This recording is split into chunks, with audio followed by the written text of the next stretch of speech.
మూడవ మాట, సిలువలో పలికిన మూడవ మాటను నేను మీకు జ్ఞాపకం చేస్తాను. యోహాను సువార్త 19వ అధ్యాయం 26, 27 వచనంలో మనం చూస్తున్నాం. తన ప్రియుడైనటువంటి శిష్యుడు యోహాను ఆ సిలువ దగ్గర ఉన్నాడు. ఆ 11 మంది శిష్యులు కూడా దూరంగా వెళ్ళిపోయారు. ప్రియులారా, మరి గమనించండి, ప్రియమైన శిష్యుడైన యోహాను దగ్గరగా ఉన్నప్పుడు తల్లిని పిలిచి అంటూ ఉన్నాడు, రక్తపు ముద్దగా 3 మేకుల ఆధారముతో వేలాడుతున్నటువంటి కుమారుని చూస్తూ తల్లి ఆ సిలువ క్రింద నిలుచుని ఏడుస్తోంది, బాధపడుతోంది, కన్నీరు కారుస్తోంది. ఆ బాధలో ఆ తల్లిని అమ్మా అని పిలుస్తున్నాడు. ఒక్కసారి గమనించండి ప్రియులారా, బాధలో మరణానికి దగ్గరగా ఉన్నటువంటి వారు మనల్ని ఎవరైనా ప్రేమతో నానా అమ్మా అని పిలిస్తే ఎంతగా హృదయం పగిలిపోతుందో ఆలోచించండి. అయితే మాంసపు ముద్దగా ఉన్నటువంటి కుమారుడైన యేసుక్రీస్తు తన సొంత తల్లి, కన్న తల్లిని చూస్తున్నాడు ఆ సిలువలో నుంచి. ఆ తల్లి ఆయన వైపు చూస్తుంది, అమ్మా అని పిలిచాడు.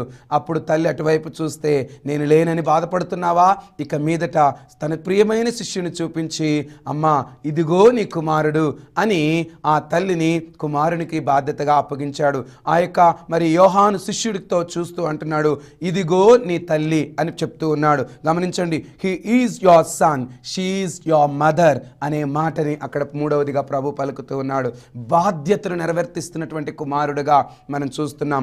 ఆజ్ఞలను నెరవేర్తిస్తున్నటువంటి కుమారుడుగా చూస్తున్నాం. నేటి దినాల్లో కుమారులు వాళ్ళ బాధలు వాళ్ళకున్నాయి, వాళ్ళ కష్టాలు వాళ్ళకున్నాయి, వాళ్ళ యొక్క వేదనలు వారికి ఉన్నాయని కన్న తల్లిదండ్రులను నిర్లక్ష్యం చేస్తున్నటువంటి వారికి ఇది ఒక మాదిరికరమైన మాట. ఎందుకంటే 10 ఆజ్ఞలలో శ్రేష్టమైన ఆజ్ఞ ఒకటి మనం చూస్తున్నాం, నీ తల్లిని నీ తండ్రిని సన్మానించుము అనే ఆజ్ఞను యేసుక్రీస్తు ప్రభువారు ఇక్కడ నెరవేరుస్తున్నారు. ప్రియులారా, మరొక సత్యాన్ని ఇక్కడ గుర్తించాలి. కన్న తల్లి హృదయం ఎంత గుండె కోతకు గురవుతుందో చూడండి. కానీ ఆ తల్లికి ఇది ఆకస్మిక సంభవము కాదు. యేసుక్రీస్తు జన్మించినప్పుడే లూకా సువార్త 2వ అధ్యాయం 35వ వచనంలో సిమియోను ప్రవక్త ప్రవచన రీత్యా చెప్తున్నాడు, నీ హృదయములోకి ఖడ్గము దూసుకొని పోవును.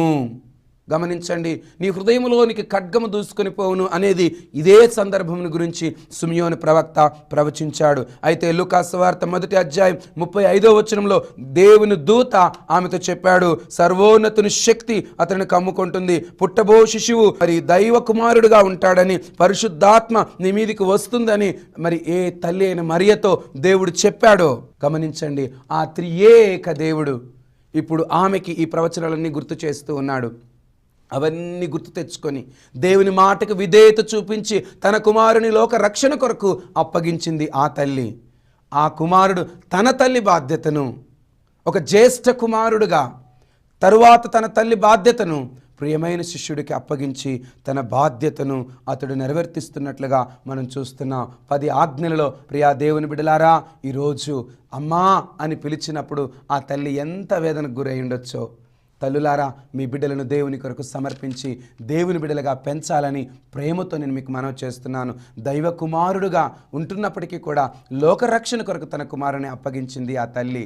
అయితే కుమారుడని యేసుక్రీస్తు తన బాధ్యతను తన ప్రియమైన శిష్యుడా యోహానుకు అప్పగిస్తూ, అమ్మా ఇక మీదట ఈయన నీ కుమారుడు. ఆ యొక్క స్నేహితుని చూచి అంటున్నాడు, ఇదిగో నీ తల్లి అని తన బాధ్యతను నెరవేర్తూస్తూ దైవ ఆజ్ఞకు లోబడి ధర్మశాస్త్రమును నెరవేర్తిస్తున్నవాడుగా మనం చూస్తున్నాం.